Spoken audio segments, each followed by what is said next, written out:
ನಿಮಗೆ ಇಲ್ಲಿ ಒಂದು ನಂದಿಯ ಆಕೃತಿ ಕಾಣ್ತಾ ಇದೆಯಲ್ಲ, ಇದು ಗವಿ ಗಂಗಾಧರೇಶ್ವರ ದೇಗುಲದಲ್ಲಿರುವಂತಹ ಆಯತನ ಅಂದ್ರೆ ಈ ಕಾಂಪೌಂಡ್ ವಾಲ್ ಇದೆಯಲ್ಲ, ಇದರ ಮೇಲೆ ತುಂಬಾ ಅಷ್ಟೇ ಹಳೆಯ ಒಂದು ಕೆತ್ತನೆಯಾಗಿದೆ. ಬಟ್ ಇದನ್ನ ಸಾಮಾನ್ಯ ಕೆತ್ತನೆ ಎನ್ನಲು ಆಗುವುದಿಲ್ಲ. ಯಾಕಂದ್ರೆ ನೋಡಿ, ಈ ಕೆತ್ತನೆ ಆಗಿರುವುದು, ಒಂದು ನಿಮಿಷ, ಈ ಗೋಪುರದ ಗಂಗಾಧರೇಶ್ವರ ಗೋಪುರದ ಹಿಂಭಾಗದಿಂದ ಆಗಿದೆ. ಇದೇ ಕೆತ್ತನೆ ಹಿಂಭಾಗ ನೋಡಿದ್ರೆ ನೋಡಿ, ಇದು ಗವಿ ಗಂಗಾಧರೇಶ್ವರನ ಗೋಪುರ ಕಾಣುತ್ತೆ. ಯಾಕಿವತ್ತು ಈ ಕಾರ್ಯಕ್ರಮ ಅಂದ್ರೆ ಈ ಗವಿ ಗಂಗಾಧರೇಶ್ವರ ದೇಗುಲ ಇದೆಯಲ್ಲ, ಇವತ್ತು ಸಂಕ್ರಮಣ ಮಕರ ಪ್ರವೇಶ ಮಾಡುವಂತಹ ಸೂರ್ಯ ಹೇಗೆ ಗವಿ ಗಂಗಾಧರೇಶ್ವರನ ಮೇಲೆ ಬೀಳುತ್ತೆ ಆ ಕಿರಣ ಅನ್ನೋದನ್ನ ತೋರಿಸುವ ಇನ್ನೊಂದು ವಿಧಾನವನ್ನ ಇವತ್ತು ನಿಮಗೆ ಗೊತ್ತು ಆಗುವ ಹಾಗೆ ಮಾಡೋಣ ಅನ್ನೋ ಒಂದು ಪ್ರಯತ್ನ ಇದು. ನೋಡಿ, ಈ ಗೋಪುರ ಗವಿ ಗಂಗಾಧರೇಶ್ವರನ ಗೋಪುರ. ಈ ಗೋಪುರದ ಎದುರುಗಡೆನೆ ಈ ಕಡೆ ನಂದಿ ಇದೆ. ನಂದಿ ಏನಕ್ಕೆ ಈ ಮಾರ್ಕಿಂಗ್ ಮಾಡ್ಕೊಂಡ್ರು ಅಂದ್ರೆ ಇಷ್ಟೇ ಮಾಡ್ಕೊಂಡಿರ್ಲಿಲ್ಲ. ನೋಡಿ, ನಿಮ್ಗೆ ಕೆಲವು ಮಾರ್ಕಿಂಗ್ಸ್ ಅನ್ನು ತೋರಿಸೋಣ. ಹಿಂದಿನ ಕಾಲದಲ್ಲಿ ಇದರ ಜೀರ್ಣೋದ್ಧಾರ ಕೆಂಪೇಗೌಡರ ಕಾಲದಲ್ಲಿ ಆಗುತ್ತೆ. ಲಕ್ಷಾಂತರ ವರ್ಷಗಳ ಹಿಂದಿನ ದೇಗುಲ ಇದು. 8,60,000 ವರ್ಷಗಳಿಗೂ ಹಿಂದಿನ ಆದಿ ಗೊತ್ತಿಲ್ಲದ ದೇವಾಲಯ ಇದು. ಗೌತಮರು ಪೂಜೆ ಮಾಡಿಸ್ತಿದ್ದಂತ ಗೌತಮ ಲಿಂಗ ಇದು. ಗವಿ ಒಳಗಿರೋದ್ರಿಂದ ಗವಿ, ಗಂಗೆ ಯಾವಾಗ್ಲೂ ಹರಿತಾ ಇರೋದ್ರಿಂದ ಗಂಗಾಧರ ಅನ್ನೋ ಹೆಸರನ್ನು ಪಡೆದಿದೆ. ನೋಡಿ, ಇಲ್ಲೊಂದು ಚಕ್ರ ಇದೆ, ಅದೇ ಕಾಂಪೌಂಡ್ ಅಲ್ಲಿ ನೋಡಿ.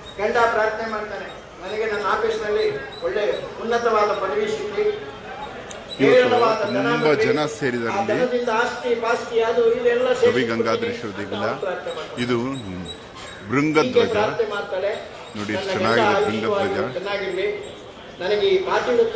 ಅಲ್ಲಿ ನಂದಿಧ್ವಜ ಕಾಣ್ತಾ ನೋಡಿ, ಸೇಮ್ ಟ್ವಿನ್ಸ್ ಅವೆರಡು, ನಂದಿಧ್ವಜ ಭೃಂಗಧ್ವಜ. ಆಯ್ತಾ, ಇವಾಗ ನಿಮಗೆ ತುಂಬಾ ಆಶ್ಚರ್ಯವೆನಿಸುವಂತಹ ಕೆಲವು ವಿಚಾರಗಳನ್ನ ನಿಮಗೆ ತಿಳಿಸ್ತಾನೆ ಇವತ್ತು. ಹೇಗೆ ಕಿರಣ ಬೀಳತ್ತೆ ನೋಡಿ. ಈ ಚಕ್ರ ತೋರಿಸಿದ್ವಲ್ಲ ಇವಾಗ, ಈ ಚಕ್ರಕ್ಕೆ ಈಕ್ವಲ್ ಅಂಡ್ ಆಪೋಸಿಟ್ ಸೈಡ್ ಅಲ್ಲಿ ಸೂರ್ಯನ ದ್ವಾರ ಇದೆ. ಇದು ಸೂರ್ಯ ಪ್ರವೇಶ ಮಾಡುವ ದ್ವಾರ. ಆರ್ಚ್ ಮಾಡಿದ್ದಾರೆ, ಕಾಂಪೌಂಡ್ ವಾಲ್ ಇಂದ ತುಂಬಾ ಎತ್ತರಕ್ಕೆ ಮಾಡಿದ್ದಾರೆ ನೋಡಿ. ಮನುಷ್ಯ ಮಾತ್ರ ಎಂಟರ್ ಆಗೋಕ್ಕಾಗಲ್ಲ ನೋಡಿ. ಮನುಷ್ಯ ಎಂಟರ್ ಆಗೋಕ್ಕಾಗಲ್ಲ. ಕಾಂಪೌಂಡ್ ವಾಲ್ ಗಿಂತ 6 ಅಡಿ ಮೇಲೆ ದ್ವಾರ ಓಪನ್ ಆಗುತ್ತೆ ನೋಡಿ. ಸೂರ್ಯ ಸೂರ್ಯನ ಸಿಂಬಲ್ ಇದೆ ಅಲ್ಲಿ. ಈ ದ್ವಾರದ ಗೋಡೆಗಳು ನೋಡಿ, ಕ್ರಾಸ್ ಇದೆ ನೋಡಿ. ಇಲ್ಲಿ ಕ್ರಾಸ್ ಸ್ವಲ್ಪ ಗಮನಿಸಿ, ಹಿಂಗೆ ಕ್ರಾಸ್ ಇದೆ, ಹೀಗೆ ಕ್ರಾಸ್ ಇದೆ ನೋಡಿ, ಎರಡು ಕಡೆ ಈ ರೀತಿ ಕ್ರಾಸ್. ಅಂದ್ರೆ ನಿಮಗೆ ನೋಡಿ, ಸ್ವಲ್ಪ ಮೇಲೆ ಸೂರ್ಯ ಕಾಣಿಸ್ತಾ ಇದ್ದಾನೆ. 5:13 ನೋಡಿ, ಇಲ್ಲಿ ಸೂರ್ಯ ಕಾಣಿಸ್ತಾ ಇದ್ದಾನೆ. ಸೂರ್ಯನಿಗೆ ಅಪೋಸಿಟ್ ಆಗಿ ನಂದಿ ತೋರಿಸಿದೆ ನಿಮಗೆ. ಈ ಸೂರ್ಯ ಇನ್ನು ಸ್ವಲ್ಪ ಹೊತ್ತಿಗೆ ಈ ಆರ್ಚ್ ಒಳಗಡೆ ತೂರ್ಕೊಂಡು ಬರ್ತಾರೆ. 5:13 ಆರ್ಚ್ ಒಳಗೆ ತೂರಿದಾಗ ಇದೇ ನೇರಕ್ಕೆ ಈ ಕಡೆ ಹರಿತಾರೆ.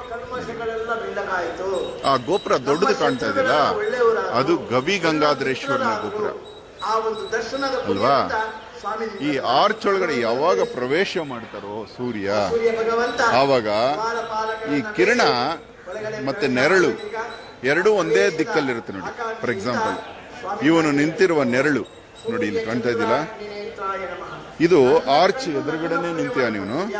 ಈ ನೆರಳು, ಇದು ದೇವಸ್ಥಾನದ ಮೇಲೆ ನಿಂತಿದೀವಿ ನಾವು. ಈ ನೆರಳು ಆ ಸೂರ್ಯನ ಕಿರಣವನ್ನ ಪ್ರತಿನಿಧಿಸುತ್ತೆ. ಆ ನೆರಳು ನೋಡಿ, ಎಷ್ಟು ನೀಟಾಗಿ ಇವಾಗ ಹೋಗ್ತಾ ಇದೆ, ಆ ಗೋಪುರದ ಮೇಲೆ ಹೋಗ್ತಾ ಇದೆ. ಅಂದ್ರೆ ಈ ನೆರಳು ಆ ಗೋಪುರದ ಮೇಲೆ ಹೋಗ್ತಾ ಇದೆಯಲ್ಲ, ಹಾಗೆ ಇದೇ ನೆರಳ ಕೆಳಗಡೆ ಇದೇ ನೇರವಾಗಿ ಕಿರಣ ದೇವರ ಮೇಲೆ ಬೀಳುತ್ತೆ.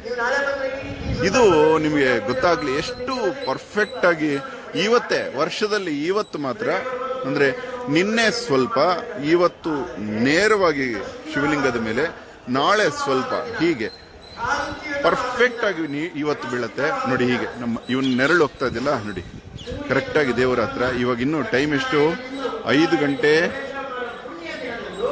ಆಗ್ತಾ ಇದೆ. ಇನ್ನು 13 ನಿಮಿಷಕ್ಕೆ ಇನ್ನು ಕರೆಕ್ಟಾಗಿ ಗೋಪುರದ ಸೆಂಟರ್ಗೆ ಹೋಗುತ್ತೆ ಕಿರಣ. ಇದೇ ಒಂದು ಸೈಂಟಿಫಿಕ್ ರೀಸನ್ ಇರ್ಬೋದು, ಆದರೆ ಈ ದೇವಾಲಯದ್ದು ಒಂದು ವಿಶೇಷ ಏನಂದ್ರೆ, ಇಲ್ಲಿ ಆ ಸೈಂಟಿಫಿಕ್ ರೀಸನ್ ಪ್ರಕಾರ ಪ್ರತಿಷ್ಠೆ ಮಾಡಿಲ್ಲ. ಇಲ್ಲಿ ನ್ಯಾಚುರಲ್ ಆಗಿ ಈ ಒಂದು ಘಟನೆ ನಡೀತಾ ಇದೆ. ಯಾಕಂದ್ರೆ ನಮ್ಮ ದೇಶದ 1000 ವರ್ಷದ ಹಿಂದಿನ ಯಾವುದೇ ದೇಗುಲಕ್ಕೆ ಆ ದೇಗುಲವನ್ನು ನಿರ್ಮಾಣ ಮಾಡಿದ ಆರಂಭದ ದಿವಸವೇ ಸೂರ್ಯನ ಕಿರಣ ಆ ದೇವಸ್ಥಾನದ ಮೂಲ ವಿಗ್ರಹದ ಪಾದದ ಮೇಲೆ ಬೀಳುವುದು ಸಹಜ. ಆದರೆ ಈ ದೇವಸ್ಥಾನ ಮನುಷ್ಯ ಮಾಡಿದ್ದಲ್ಲ, ಪ್ರಕೃತಿ ನಿರ್ಮಿತ ದೇವಸ್ಥಾನ. ಹಾಗಾಗಿ ಇಲ್ಲಿ ಕೂಡ ಈ ಸಂಕ್ರಮಣದ ದಿವಸ ಕರೆಕ್ಟಾಗಿ ನೋಡಿ, ನೆರಳು ನೋಡಿ ಬೀಳತ್ತಾ. ಈ ನೆರಳನ್ನ ಹೀಗೆ ಕಂಟಿನ್ಯೂ ಮಾಡ್ತಾ ಹೋದ್ರೆ ಹಿಂದ್ಗಡೆ ಆ ನಂದಿ ಕಾಣುತ್ತೆ. ಇದಕ್ಕೆ ಡಯಾಗನಲ್ ಲೈನ್ಸ್ ಮಾಡ್ಕೊಂಡಿದ್ದಾರೆ. ಇದನ್ನ ಸ್ಟಡಿ ಮಾಡೋದಕ್ಕೆ ವಿನಃ ಇದನ್ನ ಮಾಡೋದಕ್ಕಲ್ಲ. ಸುಮಾರು 500 ವರ್ಷದ ಹಿಂದೆ ಕೆಂಪೇಗೌಡರ ಸಮಯದಲ್ಲಿ ಆ ಟೈಮಲ್ಲಿ ಇಲ್ಲಿ ಬಲಿಪೀಠಗಳು ಅಂತ ಮಾಡಿಕೊಂಡು ನೋಡಿ, ಇಲ್ಲೊಂದು ಕಾಣ್ತಾ ಇದೆ ಎದುರುಗಡೆ, ಅದು ಅದಕ್ಕೆ ಆಪೋಸಿಟ್ ಆಗಿ ಅಲ್ಲಿ ಚಕ್ರ ಇದೆ, ಇಲ್ಲಿ ಸೂರ್ಯ ದ್ವಾರ ಇದೆ, ಅಲ್ಲಿ ನಂದಿ ಇದೆ, ಹೀಗೆ ಮಾಡ್ಕೊಂಡಿದ್ದಾರೆ ನೋಡಿ. ಇದೊಂದು ನೋಡಿ, ಆ ವಿಗ್ರಹ ದೇವಸ್ಥಾನದ ಗೋಪುರ ಬಂಗಾರ ವರ್ಣ ಆ ಸೂರ್ಯನಿಗೆ ಪ್ರತಿಫಲಿಸ್ತಾ ಇದೆ ನೋಡಿ. ಅದೇ ನೇರದಲ್ಲೇ ಸೂರ್ಯನ ಕಿರಣ ಇವತ್ತು ಒಳಗಡೆ ಗುಹೆ ಒಳಗಡೆ ತೂರ್ಕೊಂಡು ಹೋಗುತ್ತೆ. ಅದೊಂದಂತೂ ದಿವ್ಯ ಅನುಭವ. ಸುಮಾರು 25 ವರ್ಷಗಳ ಹಿಂದೆ ಇವನು ಪ್ರತಿ ವರ್ಷ ಹೋಗಿ ಒಳಗಡೆ ಕೂತ್ಕೊಂಡು ಅದನ್ನ ದರ್ಶನ ಮಾಡಿ ಅನುಭವಿಸಿದ್ದಾನೆ ಆ ಸುಖಾನ. ಆ ಭಗವಂತ ಬಂಗಾರದ ವರ್ಣದಲ್ಲೇ ಪ್ರಕಾಶಮಾನವಾಗ್ತಾನೆ ಸೂರ್ಯನ ಕಿರಣ ಬಿದ್ದ ತಕ್ಷಣ. ನಂದಿಯ 2 ಕೊಂಬುಗಳ ನಡುವೆ ತೂರ್ಕೊಂಡು ಹೋಗ್ತಾನೆ ನೋಡಿ. ನೆರಳು ಎಷ್ಟು ಚೆನ್ನಾಗಿ ಕರೆಕ್ಟಾಗಿ ಹೋಗಿದೆಯಲ್ಲ. ಇದು ಸೂರ್ಯನ ಕಿರಣ ಬರುವ ದಾರಿ. ಇವಾಗ ನಾವು ಎಲ್ಲಿ ಕೆಳಗಡೆ ನೆರಳು ಹೋಗ್ತಾ ಇದೆಯೋ, ಸೂರ್ಯನ ಕಿರಣ ಹೋಗ್ತಾ ಇದೆಯೋ, ಅಲ್ಲಿ ಮೇಲ್ಗಡೆ ನಿಮಗೆ ಇದನ್ನ ತೋರಿಸ್ತಾ ಇರೋದು ಈ ದೇಗುಲದ ಮೇಲ್ಭಾಗ ಇದು ನೋಡಿ. ಇದಕ್ಕೆ ಆಪೋಸಿಟ್ ಡೈರೆಕ್ಷನ್ ಹೋಗೋಣ ನೋಡಿ. ಇಲ್ಲಿ ಇದು ಸೂರ್ಯನ ದ್ವಾರ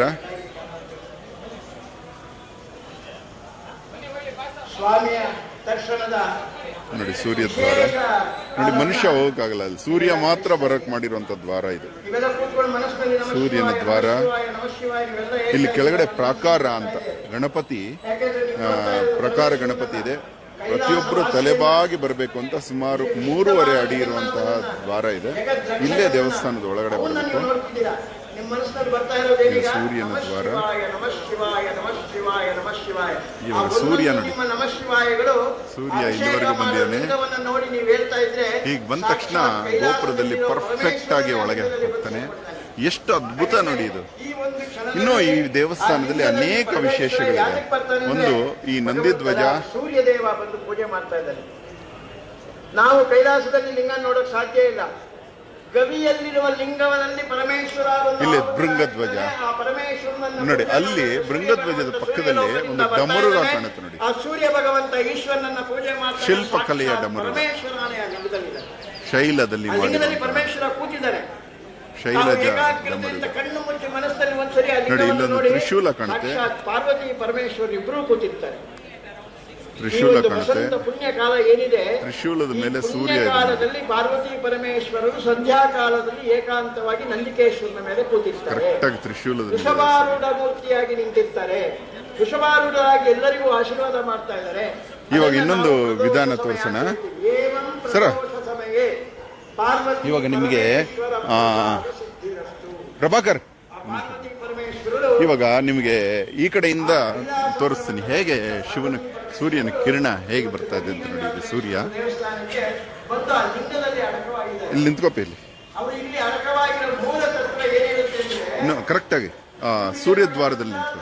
ಸೂರ್ಯದ್ವಾರದಲ್ಲಿ ಇನ್ನು ಈ ಕಡೆ ಬಾ, ಇನ್ನು ಈ ಕಡೆ ಬಾ. ಪ್ರವೇಶ ಮಾಡ್ತಿರುವಾಗ ಇದು ಸೂರ್ಯದ್ವಾರ ಅವನ ಪೂಜೆಗೆ ನಾವು ದಂಪತಿಗಳಾಗಿ ನೋಡಿ. ಇಲ್ಲಿಗೆ ಕಿರಣ ಬಂದ ತಕ್ಷಣ ಹೀಗೆ ಬರುತ್ತೆ. ಯಾಕೆಂದ್ರೆ ಅವನ ಒಂದು ಕರ್ಮ ಕ್ರಿಯೆ ಈ ಹುಡುಗನ ನೆರಳು ಬೇರೊಂದು ಕರ್ಮ ಕ್ರಿಯೆ ಹೋಗ್ತಾ ಇದೆ. ಆ ಕ್ರಿಯೆಯನ್ನು ಮಾಡಕ್ಕೆ ನೋಡಿ, ಶಕ್ತಿ ಕೊಡಬೇಕು. ನೆರಳು ಹೀಗೆ ಬರುತ್ತೆ. ಫಲವನ್ನ ಎಲ್ಲ ಭಕ್ತರಿಗೂ ನೀಡಬೇಕು. ಅದಕ್ಕೆ ನಾವು ಈ ಗವಿಯಲ್ಲಿ ಕೂತಿ ಬಂತು ಆ ಸೂರ್ಯ ಹೀಗೆ ಬಂದು ಆ ನೆರಳು ಯಾವ ದಿಕ್ಕಲ್ಲಿ ಹೋಗ್ತಾ ಇದೆ ನೋಡಿ. ಇವಾಗ ಇವನು ನಿಂತ್ಕೋತಾನೆ. ದರ್ಶನ ಮಾಡಿದರೋ ಅವರೆಲ್ಲರಿಗೂ ಪುಣ್ಯವನ್ನು ಪ್ರಸಾದ ಕೊಡೋಣ. ನಮ್ಮ ಪುಣ್ಯವನ್ನ ಅವರು ಇವತ್ತು ಭೂಲೋಕದಲ್ಲಿ ಎಲ್ಲರಿಗೂ ಹಂಚ್ಬಿಡೋಣ ಅಂತ ಸಾಕ್ಷಾತ್ ಪಾರ್ವತಿ ಪರಮೇಶ್ವರರು ಕೈಲಾಸ ಪರ್ವತದಿಂದ ಈ ಗವಿಯಲ್ಲಿ ನೋಡಿ, ನೆರಳು ಗರ್ಭಗುಡಿಯ ದೇವರ ಕಡೆ ಹೋಗ್ತಾ ಇದೆ. ಹೀಗೆ ಕಿರಣ ಬೀಳುತ್ತೆ.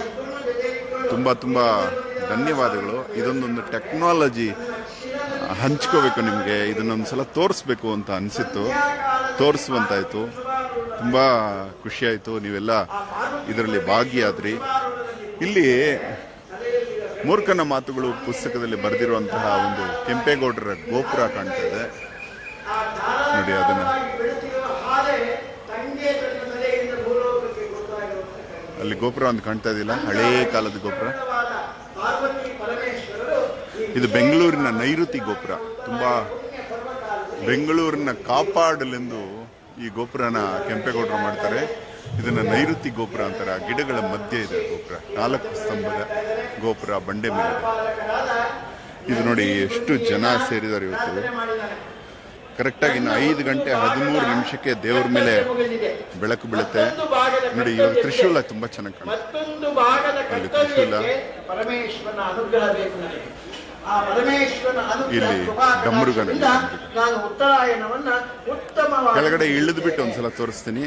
ಆ ಬುತ್ತಿಯ ಗಂಟನ್ನು ಹೊತ್ತು ತುಂಬಾ ಶ್ರೇಷ್ಠವಾದಂತಹ ನಂದಿ ಧ್ವಜ ಇದು. ಒಂದು ಪರಮೇಶ್ವರನ ಕೇಳ್ತಾರೆ, ಪರಮಾತ್ಮ ದಕ್ಷಿಣಾಯಣದಲ್ಲಿ ಇಲ್ಲಿ ಪಕ್ಕದಲ್ಲೇ ಸೂರ್ಯನ ದ್ವಾರ ಇದೆ.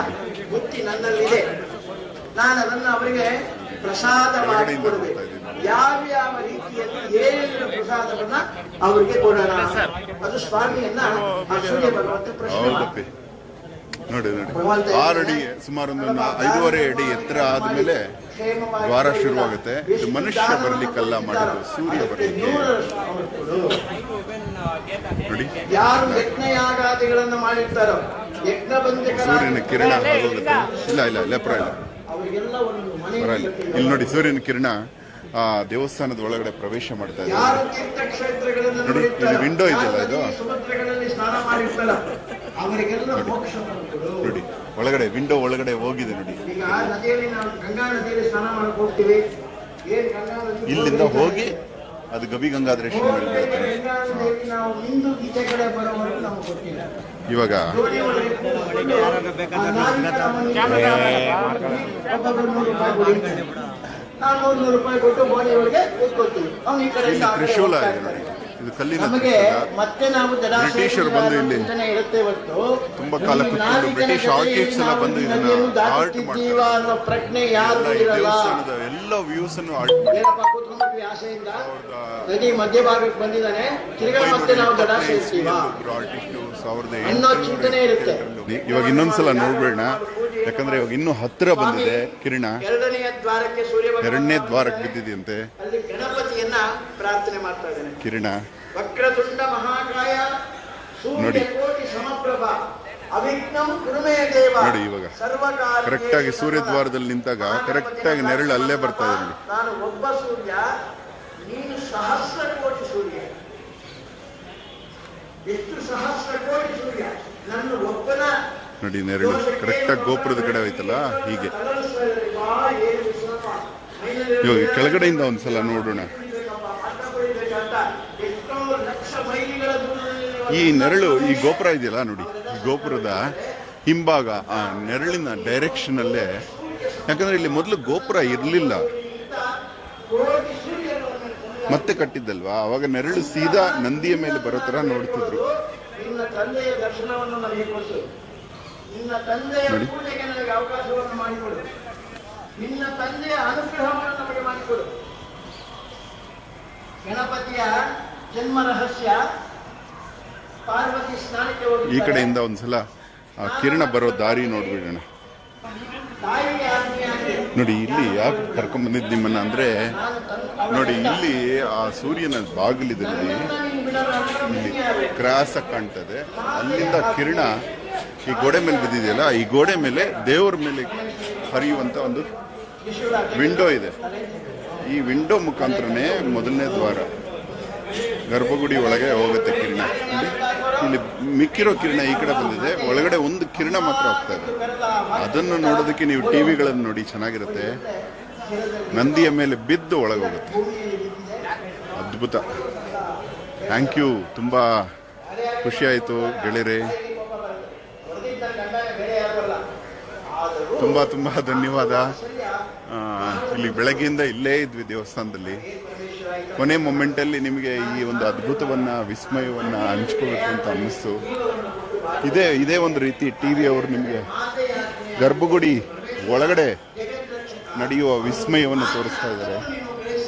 ಇದೇ ಹೊರಗಡೆ ನಿಮಗೊಂದು ಟೆಕ್ನಿಕಲಿ ಎಕ್ಸ್ಪ್ಲೈನ್ ಮಾಡೋಣ ಅಂತ ಮನಸ್ಸಿನಲ್ಲಿ ಪ್ರೇರಣೆ ಆಯಿತು. ಅದನ್ನು ಮಾಡಿ ತೋರಿಸಿದೆ. ತುಂಬ ತುಂಬ ಧನ್ಯವಾದಗಳು ಗೆಳೆಯರೆ. Thank you very much.